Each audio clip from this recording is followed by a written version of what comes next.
Hey guys, today on the Quickies, I'm going to show you how to install the Strongarm Pistol Brace.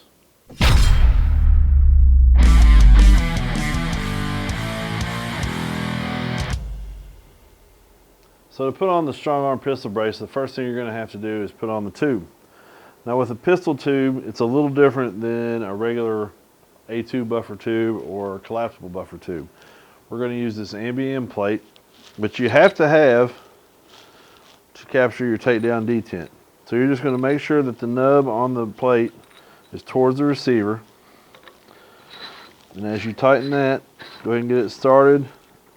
And then just like I did with the collapsible stock, I'm going to go ahead and press that spring in. Go all the way forward.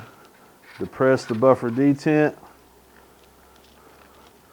And that's going to capture everything there. Then use your adjustable wrench. And go ahead and give it a little extra turn.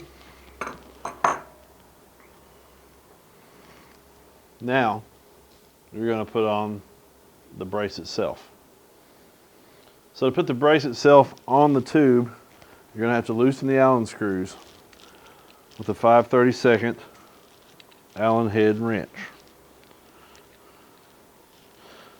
You don't have to go all the way, just enough to break them loose. Now I'm going to set this with the nylon strap for a right-handed shooter. So that means it's going to be on the right side of the gun. So that means your slant is going to be towards the rear of the gun.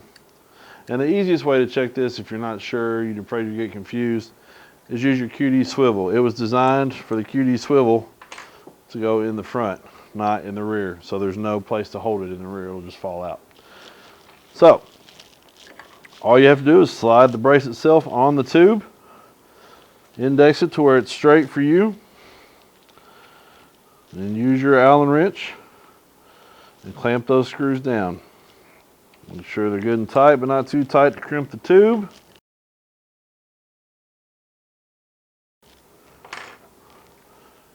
Buffer and spring. We use a carb buffer and spring in this system. Goes right in just like that. And now you've installed your Strongarm Pistol Brace.